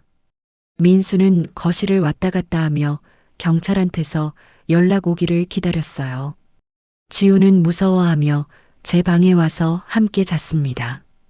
할머니, 엄마 괜찮을까요? 그럼 우리 엄마 꼭 찾을 거야. 할머니, 무서워요. 지우가 떨고 있었습니다. 저는 손녀를 꼭 안아줬어요. 새벽 3시쯤 민수한테서 전화가 왔습니다. 엄마, 경찰한테 연락 왔어요. 수연이 핸드폰 위치 추적했는데 꺼져 있대요. 그럼 CCTV를 확인 중이래요. 어디로 갔는지 찾아보고 있대요. 그래. 무력감이 밀려왔습니다. 수연이는 이미 준비를 다 해놓은 것 같았어요. 다음 날 아침이 밝았습니다. 경찰한테서 다시 연락이 왔어요. 아파트 CCTV에서 강수연이 택시를 탄 게 확인됐습니다. 택시 기사를 찾아서 행선지를 확인 중입니다. 빨리 좀 찾아주세요. 민수가 외쳤습니다. 저는 명숙이한테 전화했습니다. 명수가 수진이를 못 찾겠어. 어떻게 하지? 정희야, 진정해. 경찰이 찾을 거야. 명수가, 난 불안해. 수연이가 수진이한테 해코지하면 어떡해? 정희야, 아직 시간이 있어. 수연이가 수진이를 죽일 이유는 없잖아. 그럴까? 그럼 수연이 목적이 뭐였겠어? 수진이 행세를 하려고 한 거잖아. 그럼 수진이가 살아있어야 나중에 필요할 수도 있고. 명숙이 말이 맞았습니다. 수연이는 아직 수진이를 죽이지 않았을 거예요. 하지만 시간이 지날수록 위험해질 수도 있었습니다. 오후 2시쯤 경찰한테서 전화가 왔습니다. 택시 기사를 찾았습니다. 강수연이 경기도 어느 시골 마을로 갔다고 합니다. 어디요? 정확한 위치는 파악 중입니다. 곧 출동하겠습니다. 조금이나마 희망이 보였습니다. 하지만 그때 민수 휴대전화로 문자가 왔어요. 발신자는 수연이었습니다. 수진이 보고 싶으세요? 그럼 경찰 부르지 마세요. 혼자 오세요. 그리고 주소가 적혀 있었습니다. 경기도 외곽의 어느 폐가였어요. 민수가 떨리는 손으로 문자를 보여줬습니다. 엄마, 이거. 민수야, 경찰한테 알려야 해. 근데 수연이가 경찰 부르지 말래요. 수진이한테 해코지하면. 민수야. 저는 아들의 어깨를 잡았습니다. 절대 혼자 가면 안 돼. 위험해. 엄마, 근데 수진이가. 그때 또 문자가 왔습니다. 30분 안에 오세요. 안 오면 수진이 어떻게 될지 몰라요. 그리고 사진이 첨부되어 있었습니다. 수진이었어요. 의자에 묶여 있고 입에는 재갈이 물려 있었습니다. 눈은 공포로 가득했어요. 민수가 비명을 질렀습니다. 수진아. 저도 사진을 보고 소름이 끼쳤습니다. 우리 며느리가 저렇게 고통받고 있었던 겁니다. 엄마, 저 가야 돼요. 민수야, 안 돼. 엄마, 수진이 죽으면 어떡해요? 민수가 소리쳤습니다. 저는 말을 잇지 못했습니다. 민수 말이 맞았어요. 수진이 목숨이 달린 일이었습니다. 그럼 경찰한테 알리고 같이 가자. 저는 경찰한테 전화했습니다. 상황을 설명하고 주소를 알려줬어요. 절대 혼자 가지 마세요. 저희가 먼저 현장에 도착해서 대기하겠습니다. 알겠습니다. 민수와 저는 차를 타고 그 주소로 향했습니다. 명숙이도 함께 가겠다고 했어요. 정희야, 혼자 두면 안 돼. 나도 갈게. 지우는 명숙이 남편이 집에서 돌봐주기로 했습니다. 차로 1시간을 달렸습니다. 도시를 벗어나 시골길로 접어들었어요. 주변은 점점 황량해졌습니다. 여기가 맞나? 민수가 내비게이션을 확인했습니다. 맞아요. 저기에요. 멀리 낡은 집이 보였습니다. 2층짜리 폐가였어요. 창문은 깨져 있고 담장은 무너져 있었습니다. 차를 세우고 내렸습니다. 경찰차가 멀리서 대기하고 있었어요. 경찰이 다가왔습니다. 저희가 먼저 들어가겠습니다. 두 분은 여기서 기다리세요. 안 돼요. 저도 가야 돼요. 민수가 버텼습니다. 위험합니다. 강수연이 무기를 소지하고 있을 수도 있어요. 제 아내예요. 저 혼자 오라고 했어요. 경찰이 한숨을 쉬었습니다. 알겠습니다. 하지만 저희 뒤에서 움직이세요. 절대 함부로 행동하지 마시고요. 우리는 조심스럽게 폐가로 다가갔습니다. 현관문은 열려 있었어요. 삐걱거리는 소리를 내며 안으로 들어갔습니다. 어둡고 먼지 냄새가 났어요. 1층은 텅 비어 있었습니다. 2층으로 가봅시다. 경찰이 앞장섰습니다. 계단을 올라가는데 삐걱거리는 소리가 크게 났어요. 2층에 도착했습니다. 복도 끝에 닫힌 방문이 보였어요. 경찰이 조심스럽게 다가가 문을 열었습니다. 방 안에 수진이가 있었습니다. 의자에 묶여 있었어요. 사진에서 본 그대로였습니다. 수진아, 민수가 달려갔습니다. 잠깐, 경찰이 제지했습니다. 함정일 수 있습니다. 주변을 살펴봤지만 아무도 없었어요. 경찰이 먼저 들어가 방 안을 확인했습니다. 안전합니다. 민수가 수진이한테 달려가 재갈을 풀어줬습니다. 수진아, 괜찮아? 여보.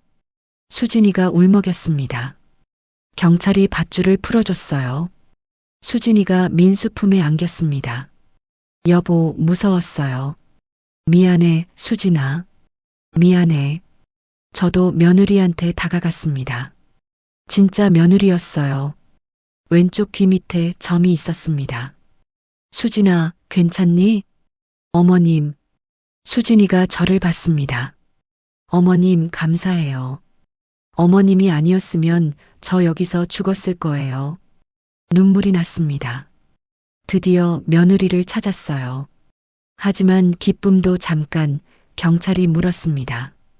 이수진 씨, 강수연은 어디 갔습니까? 모르겠어요. 1시간 전에 저를 여기 묶어놓고 사라졌어요. 뭐라고 말했습니까? 이제 끝이라고. 다시는 못 볼 거라고. 경찰이 무전기를 꺼냈습니다. 강수연 도주했다. 주변 수색 바란다. 경찰들이 폐가를 빠져나가 주변을 수색하기 시작했어요. 저는 수진이를 부축해서 밖으로 나왔습니다. 명숙이가 달려왔어요. 수진아, 괜찮니? 네, 고모님. 괜찮아요. 수진이는 탈진한 상태였습니다. 일주일 넘게 감금되어 있었으니 당연했죠. 구급차가 와서 수진이를 병원으로 데려갔습니다. 저희도 따라갔어요. 병원에서 수진이는 검사를 받았습니다. 다행히 큰 부상은 없었어요. 탈수와 영양실조가 조금 있었지만 회복 가능한 상태였습니다. 병실에서 수진이가 말했습니다. 어머님, 정말 감사해요. 어머님이 눈치채주지 않았으면. 괜찮아, 수진아. 이제 다 끝났어. 어머님, 죄송해요. 제가 언니 얘기를 숨겨서. 수진아, 지금은 쉬어. 나중에 천천히 얘기하자. 수진이가 눈물을 흘렸습니다. 언니가 항상 저를 원망했어요.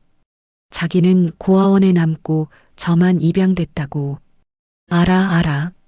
지금은 쉬어. 저는 며느리 손을 꼭 잡아줬습니다. 민수도 아내 곁을 지켰어요.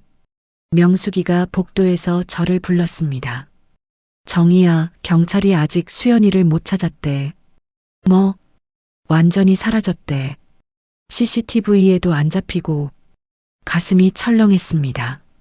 그럼 또 우리를 경찰이 수배령 내렸대. 곧 잡힐 거야. 하지만 불안했습니다. 수연이는 치밀한 사람이었어요. 이미 다 계획하고 도망친 거라면?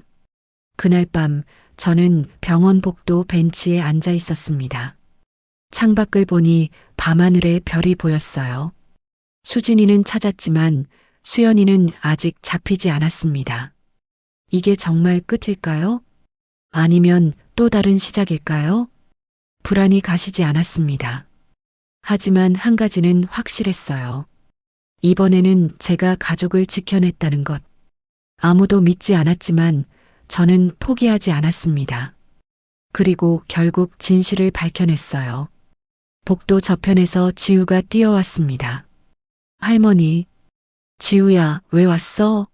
자고 있어야지. 할머니, 엄마 만나고 싶어요.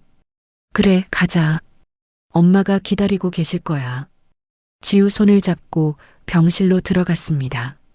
수진이가 누워 있었어요. 엄마, 지우야. 모녀가 껴안고 울었습니다. 민수도 가족을 안았어요. 저는 그 모습을 보며 눈물을 닦았습니다. 우리 가족을 지켰습니다. 비록 수연이는 아직 잡히지 않았지만 적어도 우리는 다시 함께였어요. 그것만으로도 감사했습니다. 하지만 마음 한구석에는 여전히 불안이 남아 있었습니다. 수연이가 언젠가 다시 나타나지 않을까? 그날 밤 저는 병실 소파에서 잠들었습니다. 가족들 곁에서요. 다시는 놓치지 않으리라 다짐하며 수진이가 병원에 입원한 지 이틀이 지났습니다. 상태는 많이 호전됐어요. 걸어 다닐 수 있을 정도로 회복했습니다. 하지만 수연이는 여전히 잡히지 않았습니다. 경찰은 전국에 수배령을 내렸지만 수연이는 마치 공기처럼 사라져버렸어요. 부인 강수연이 공항이나 항구로 도주하려 했다는 흔적은 없습니다. 그럼 아직 국내에 있다는 건가요? 그럴 가능성이 높습니다. 하지만 어디에 숨어 있는지 알 수 없었습니다. 사흘째 되는 날 민수 휴대전화로 또 문자가 왔습니다. 발신자는 수연이었어요. 어머님께 드릴 말이 있습니다. 혼자 나오세요. 집 근처 공원 오후 3시. 민수가 당황해서 저를 봤습니다. 엄마, 이거 경찰한테 알려야지. 저는 즉시 담당 형사에게 연락했습니다. 절대 혼자 가시면 안 됩니다. 저희가 잠복하겠습니다. 알겠습니다. 오후 2시 30분 저는 경찰과 함께 공원으로 갔습니다. 경찰들은 사복을 입고 주변에 숨었어요. 저는 벤치에 앉아 기다렸습니다. 가슴이 두근거렸습니다. 3시 정각. 공원 저편에서 누군가 걸어왔습니다. 수연이었어요. 마스크와 모자를 쓰고 있었지만 저는 알 수 있었습니다. 수연이가 제 맞은편 벤치에 앉았습니다. 어머님, 놀라셨죠? 제가 나타날 줄 몰랐죠? 넌 왜 나를 불렀니? 수연이 마스크를 내렸습니다. 수진이와 똑같은 얼굴이었지만 표정은 완전히 달랐어요. 차갑고 날카로웠습니다. 어머님께 사과하려고요. 사과? 네. 어머님을 속여서 죄송합니다. 수연이 비웃었습니다. 하지만 어머님도 아시잖아요. 제가 왜 이렇게 됐는지. 저와 수진이는 쌍둥이예요.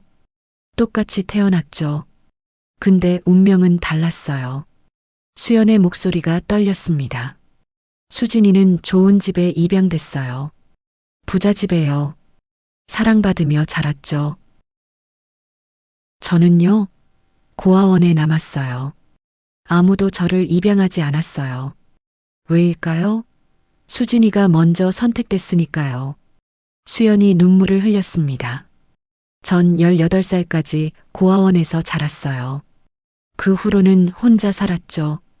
아르바이트 하면서 굶으면서 추운 고시원에서. 그래서 수진이를 원망한 거니? 원망? 그 정도가 아니에요. 전 수진이를 증오했어요. 수연이 소리쳤습니다. 주변 사람들이 쳐다봤어요. 수연이 목소리를 낮췄습니다. 5년 전에 수진이를 찾았어요. 우연히 길에서 봤죠. 똑같은 얼굴이니까 바로 알았어요. 수진이를 미행했어요. 좋은 남편, 예쁜 딸, 따뜻한 집, 모든 걸 가졌더라고요. 수연의 얼굴이 일그러졌습니다. 전 그때 결심했어요. 수진이가 가진 걸 빼앗아야겠다고. 그래서 수진이를 감금하고 바꿔치기 한 거니? 네. 저도 그런 삶을 살고 싶었어요. 사랑받고 가족이 있고 따뜻한 집이 있는 삶. 저는 수연을 봤습니다. 불쌍하다는 생각이 들었어요. 하지만 동시에 화도 났습니다. 수연아, 내 마음은 이해해. 하지만 그렇다고 동생을 감금하고 우리를 속여도 되는 거니? 넌 선택할 수 있었어. 수진이한테 연락해서 도움을 청할 수도 있었잖아. 도움? 수연이 비웃었습니다. 수진이가 저를 도와줬을 것 같아요? 쌍둥이 언니가 나타났다고 좋아했을까요? 시도는 해봤니? 수연이 대답하지 못했습니다. 넌 처음부터 수진이를 믿지 않았어. 미움만 품고 있었지. 어머님은 모르세요. 제가 얼마나 힘들게 살았는지. 알아. 내가 힘들었다는 거 알아. 저는 수연에게 다가갔습니다. 근데 수연아, 그건 수진이 잘못이 아니야. 수진이도 선택한 게 아니거든. 너희 둘 다 피해자야. 부모님이 너희를 고아원에 버린 게 잘못이지 수진이가 잘못한 게 아니야. 수연이 고개를 숙였습니다. 어머님, 저 정말 행복하고 싶었어요. 그냥 평범하게 사랑받고 싶었어요. 알아. 근데 어머님이 자꾸 의심하셨어요. 전 완벽하게 연기했는데. 수연아. 저는 수연의 어깨에 손을 올렸습니다. 넌 아무리 완벽하게 연기해도 수진이가 될 수 없어. 왜 그런지 아니? 사랑은 연기할 수 없거든. 10년 동안 쌓인 가족의 사랑, 작은 습관들, 눈빛 하나, 말투 하나. 그건 흉내낼 수 없어. 수연이 울었습니다. 어머님, 죄송해요. 정말 죄송해요. 그때였습니다. 주변에 숨어있던 경찰들이 나타났습니다. 강수연 씨 체포합니다. 수연이 놀라 뒤를 봤어요. 어머님, 미안하다, 수연아. 하지만 넌 죗값을 치러야 해. 경찰이 수연에게 수갑을 채웠습니다. 수연이 끌려가면서 저를 봤어요. 어머님, 한 가지만 물어봐도 될까요? 응. 어머님은 언제 눈치채셨어요? 저는 잠시 생각했습니다. 금반지. 금반지요? 응. 넌 첫날부터 금반지를 다른 손에 꼈어. 10년 동안 한 번도 벗지 않던 반지를 말이야. 수연이 씁쓸하게 웃었습니다. 그것 때문이었군요. 저 몰랐어요. 어느 손에 끼는지. 그리고 수연아. 네. 넌 수진이가 얼마나 가족을 사랑하는지 몰랐어. 그 사랑은 흉내낼 수 없는 거야. 수연이 고개를 숙였습니다. 경찰차가 수연을 데려갔어요. 저는 그 모습을 지켜봤습니다. 병원으로 돌아왔습니다. 가족들이 기다리고 있었어요. 엄마, 괜찮으세요? 응, 괜찮아. 수연이는? 잡혔어. 경찰이 데려갔어. 민수가 안도의 한숨을 쉬었습니다. 드디어 끝났네요. 수진이가 병실 침대에서 일어나 저를 봤습니다. 어머님, 수진아. 어머님, 정말 죄송해요. 제가 언니 얘기를 숨겨서 이런 일이. 아니야, 수진아. 저는 며느리를 안았습니다. 넌 잘못한 게 없어. 괜찮아. 수진이가 제 품에서 울었습니다. 어머님, 감사해요. 어머님이 아니었으면 저 죽었을 거예요. 그런 말 하지 마. 우리 가족인데. 민수도 다가와 우리를 안았어요. 엄마, 정말 죄송합니다. 엄마 말씀을 믿지 않아서 엄마를 치매 환자 취급해서 민수가 울먹였습니다.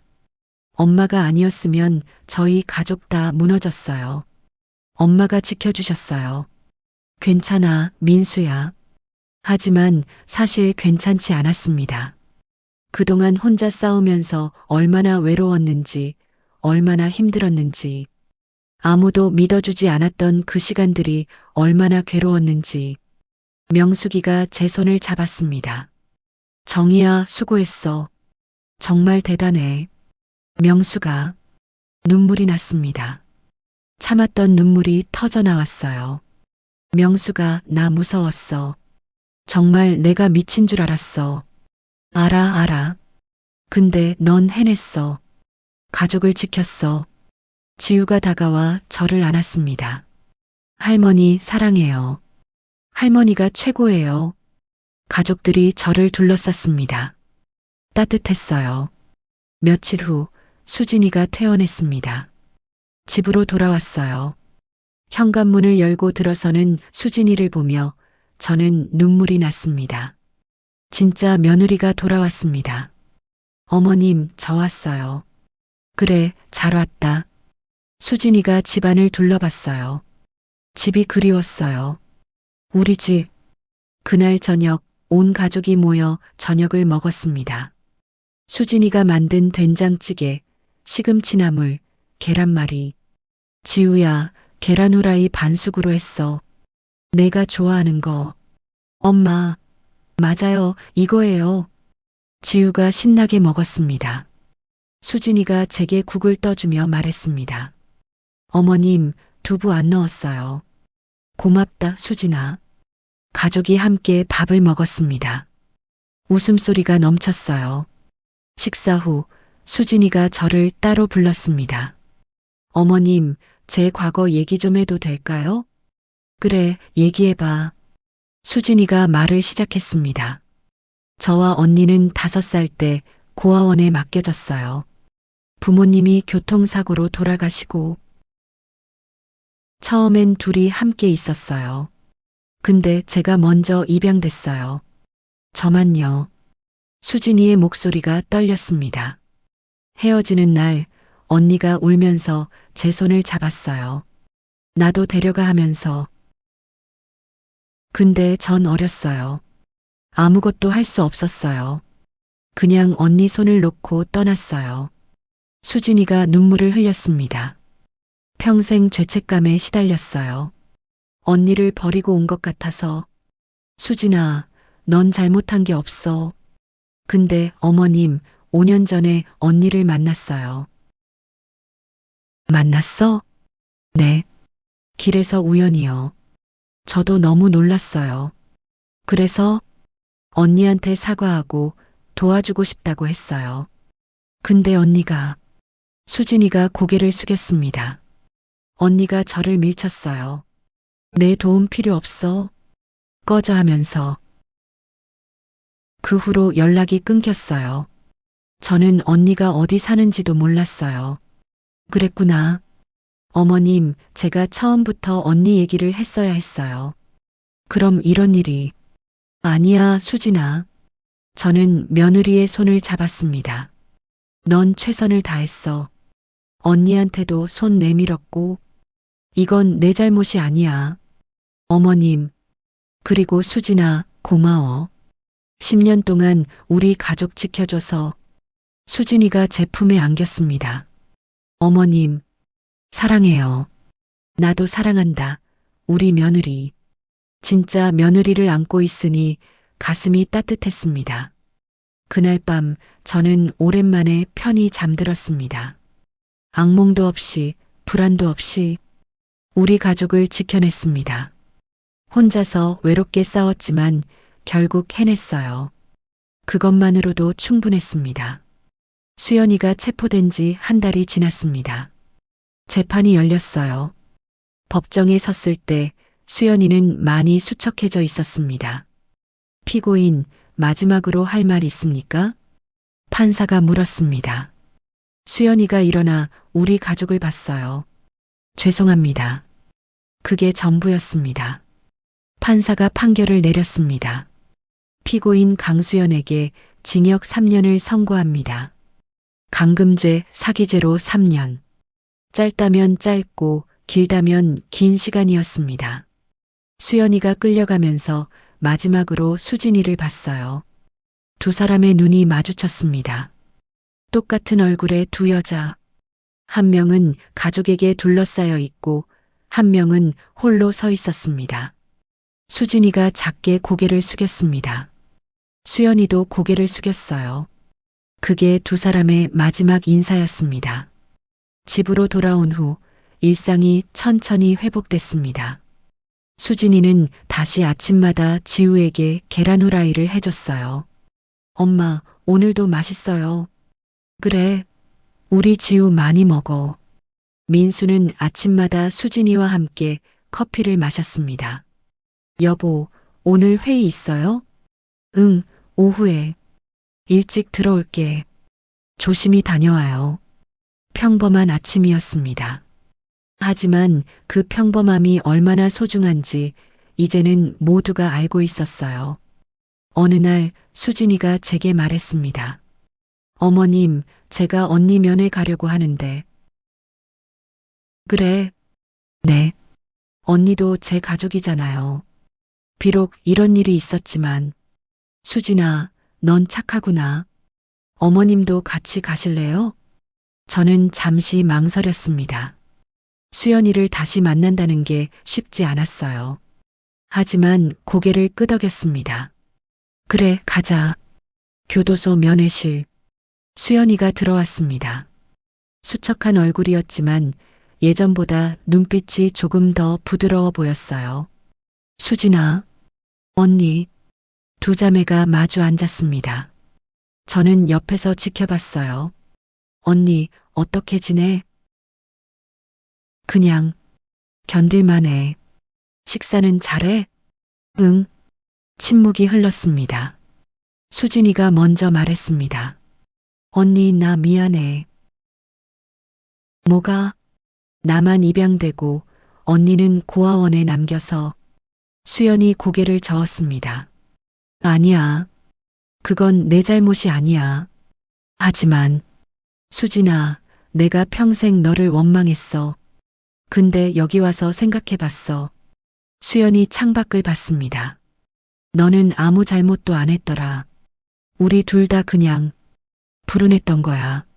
언니, 미안해, 수진아. 내가 너무 미워했어. 너한테 손 내밀 기회가 있었는데도 뿌리쳤고. 수연이 눈물을 흘렸습니다. 나 때문에 너 많이 힘들었지? 괜찮아, 언니. 이제 괜찮아. 수진이도 울었어요. 저는 그 모습을 보며 눈물을 닦았습니다. 두 자매가 서로를 용서하고 있었습니다. 면회가 끝나고 나올 때 수연이 저를 불렀습니다. 어머님. 응. 어머님, 정말 죄송했어요. 그리고 수연이 잠시 망설이다 말했습니다. 감사했어요. 뭐가? 어머님이 끝까지 의심하지 않으셨다면 전 계속 거짓된 삶을 살았을 거예요. 어머님이 진실을 밝혀주셔서 이제 전 진짜 제 인생을 시작할 수 있을 것 같아요. 수연이 씁쓸하게 웃었습니다. 비록 교도소에서지만요. 저는 수연을 봤습니다. 수연아, 3년 후에 나오면 다시 시작할 수 있어. 새로운 인생. 정말요? 그럼. 넌 아직 젊잖아. 시간은 많아. 수연이 고개를 숙였습니다. 감사합니다, 어머님. 집으로 돌아오는 길 수진이가 말했습니다. 어머님, 언니가 출소하면 도와주고 싶어요. 그래. 네. 언니도 제 가족이니까요. 수진아, 넌 정말 착하구나. 어머님이 그러셨잖아요. 가족은 지켜야 한다고. 저는 며느리 손을 잡았습니다. 그래, 우리 함께 도와주자. 계절이 바뀌었습니다. 봄이 지나고 여름이 왔어요. 지우는 5학년이 됐고 민수는 승진했습니다. 수진이는 다시 디자인 일을 시작했어요. 저는 명숙이와 자주 만나 산책을 했습니다. 정희야, 요즘 어때? 좋아. 정말 평온해. 그동안 고생 많았어.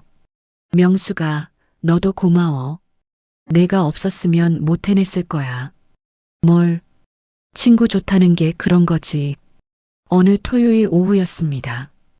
온 가족이 거실에 모여 앉아 있었어요. 할머니, 우리 오늘 뭐 해요? 글쎄, 뭐 하고 싶은데? 영화 보러 가요. 그래, 가자. 민수가 웃으며 말했습니다. 엄마, 요즘 얼굴이 많이 밝아지셨어요. 그래, 행복해서 그런가 봐. 엄마, 민수가 진지해졌습니다. 엄마, 그때 정말 죄송했어요. 엄마 말을 믿지 않아서, 엄마를 의심해서 저는 아들의 손을 잡았습니다. 괜찮아, 민수야. 다 지난 일이야. 아니에요. 엄마가 얼마나 외로웠을까요? 혼자서 싸우시면서 민수의 눈에 눈물이 고였습니다. 엄마, 앞으로는 꼭 엄마 말 믿을게요. 엄마 편에 설게요. 고맙다, 아들. 수진이도 다가왔습니다.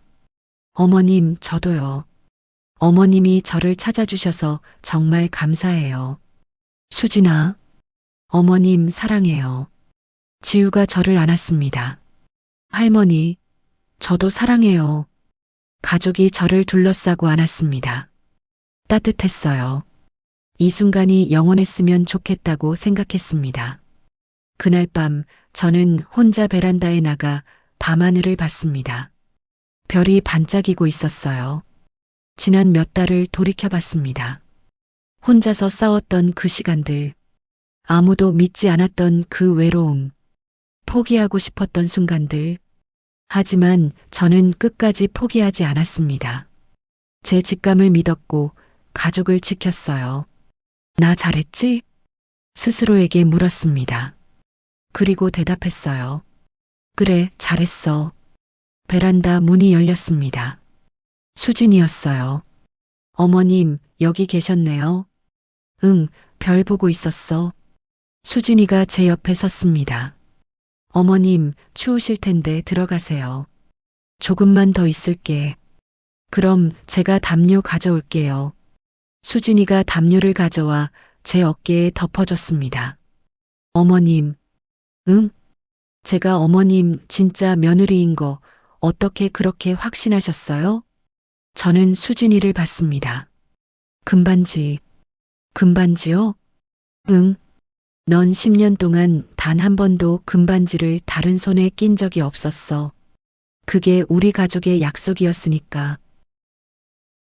그리고 수진아. 네, 어머님. 넌 지우를 사랑하는 눈빛이 달라. 수연이는 그 눈빛을 흉내낼 수 없었어. 수진이가 눈물을 글썽였습니다. 어머님, 가족의 사랑은 거짓말할 수 없어. 아무리 똑같이 생겨도 그 마음까지는 똑같을 수 없거든. 수진이가 저를 안았습니다. 어머님, 정말 감사해요. 저를 지켜주셔서. 나도 고맙다, 수진아. 우리 가족이 돼줘서.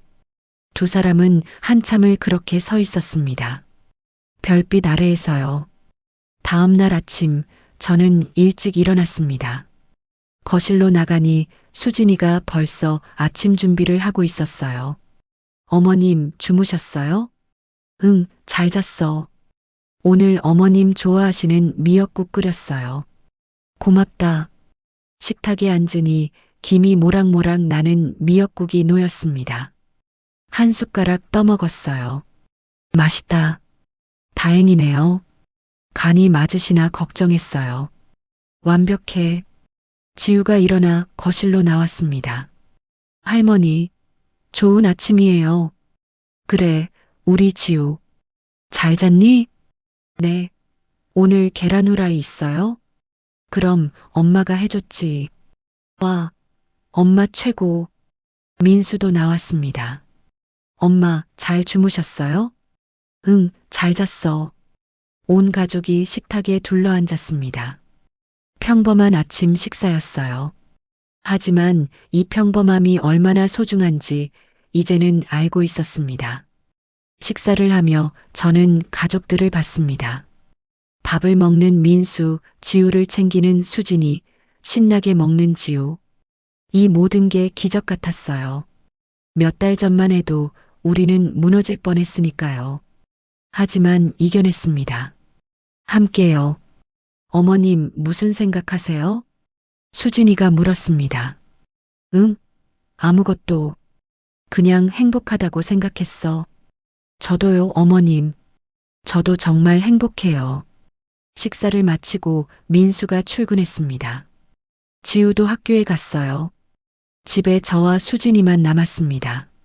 어머님, 오늘 날씨 좋은데 산책 가실래요? 그래, 좋지. 함께 아파트 단지를 산책했습니다. 햇살이 따뜻했어요. 수진아. 네, 어머님. 행복하니? 네, 정말 행복해요. 다행이다. 어머님은요? 저는 잠시 생각했습니다. 행복한가? 네, 행복합니다. 하지만 완벽하지는 않아요. 수연이 생각을 하면 가슴이 아픕니다. 그 아이도 행복했으면 좋겠다는 생각이 들어요. 그리고 가끔은 외롭습니다. 혼자 싸웠던 그 시간들이 아직도 마음에 남아있거든요. 하지만 그럼에도 불구하고 저는 행복합니다. 가족이 있으니까요. 응, 나도 행복해. 어머님, 앞으로도 오래오래 행복하세요. 너도 수진아. 그로부터 2년이 흘렀습니다. 수연이는 모범수로 6개월 일찍 출소했어요. 수진이와 저는 교도소 앞에서 수연이를 기다렸습니다. 문이 열리고 수연이가 나왔어요. 많이 달라져 있었습니다. 얼굴이 밝아졌고 눈빛도 부드러워졌어요. 언니. 수진이가 달려가 수연이를 안았습니다. 수진아. 언니 잘 왔어. 두 자매가 껴안고 울었습니다. 저도 다가갔어요. 수연아, 고생했구나. 어머님, 감사합니다. 면회도 와주시고. 괜찮아. 이제 새로 시작하면 돼. 수진이가 말했습니다. 언니, 우리 집에서 같이 살자. 제가 준비해뒀어. 정말? 응. 가족이잖아. 수연이가 울었습니다. 고마워, 수진아. 정말 고마워. 세 사람은 함께 집으로 향했습니다. 새로운 시작이었습니다. 지금 저는 70살입니다. 손녀 지우는 중학생이 됐어요. 민수와 수진이는 여전히 행복하게 살고 있습니다. 수연이는 우리 집 근처에 살면서 작은 카페를 운영하고 있어요. 가끔 수진이와 함께 카페에 놀러 가면 수연이가 커피를 내려줍니다. 어머님, 오늘은 아메리카노 어떠세요? 좋지. 쌍둥이 자매가 함께 일하는 모습을 보면 신기합니다. 똑같이 생겼지만 이제는 눈빛만 봐도 누가 누군지 알 수 있어요. 어느 일요일 오후였습니다. 온 가족이 모였어요. 민수네 가족, 그리고 수연이까지. 할머니, 오늘 뭐 먹어요? 지우가 좋아하는 거 먹자. 와, 짜장면. 그래, 짜장면 시키자. 모두가 둘러앉아 밥을 먹었습니다. 웃음소리가 넘쳤어요. 저는 그 모습을 보며 미소 지었습니다. 이게 바로 행복이구나. 평범한 일요일 오후, 가족과 함께 밥 먹고 이야기하고 웃는 것. 그게 전부였습니다. 하지만 그게 가장 소중한 거였어요. 밤이 되었습니다. 모두가 돌아가고 집은 조용해졌어요. 저는 베란다에 나가 별을 봤습니다. 2년 전 그날처럼요. 많은 일이 있었습니다. 힘들었고 외로웠고 무서웠어요. 하지만 이겨냈습니다. 가족을 지켰고 진실을 밝혀냈고 모두가 다시 행복해졌습니다. 완벽하지는 않지만 그래도 괜찮습니다. 인생이 원래 그런 거니까요. 베란다 문이 열렸습니다. 수진이었어요. 어머님, 또 별 보세요? 응, 습관이 됐나 봐. 수진이가 제 옆에 섰습니다. 어머님, 응? 제가 어머님께 배운 게 있어요. 뭔데? 포기하지 않는 것이요. 아무리 힘들어도 아무도 믿지 않아도 포기하지 않으면 길이 보인다는 거. 저는 며느리를 봤습니다. 수진아, 넌 이미 알고 있었어. 내가 가르쳐 준 게 아니야.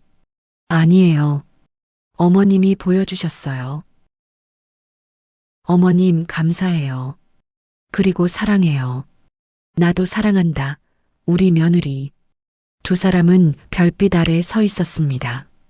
시원한 바람이 불어왔어요. 저는 눈을 감고 생각했습니다. 이제 괜찮아. 우리 가족은 괜찮아. 그리고 조용히 기도했습니다. 이 평화가 오래 가기를, 우리 가족이 계속 행복하기를. 별이 반짝였습니다. 마치 대답하는 것처럼요. 여러분, 제 이야기를 끝까지 들어주셔서 감사합니다. 제가 이 이야기를 통해 전하고 싶었던 건 이겁니다. 가족을 지키는 일은 쉽지 않습니다. 때로는 혼자 싸워야 하고 외로울 수도 있어요. 아무도 믿어주지 않을 수도 있습니다. 하지만 포기하지 마세요. 여러분의 직감을 믿으세요. 가족에 대한 사랑을 믿으세요. 그러면 길이 보일 겁니다. 그리고 기억하세요. 평범한 일상이 얼마나 소중한지, 가족과 함께 밥 먹고 이야기하고 웃는 그 순간들이 얼마나 귀한지 절대 당연하게 여기지 마세요. 저는 이제 70살입니다.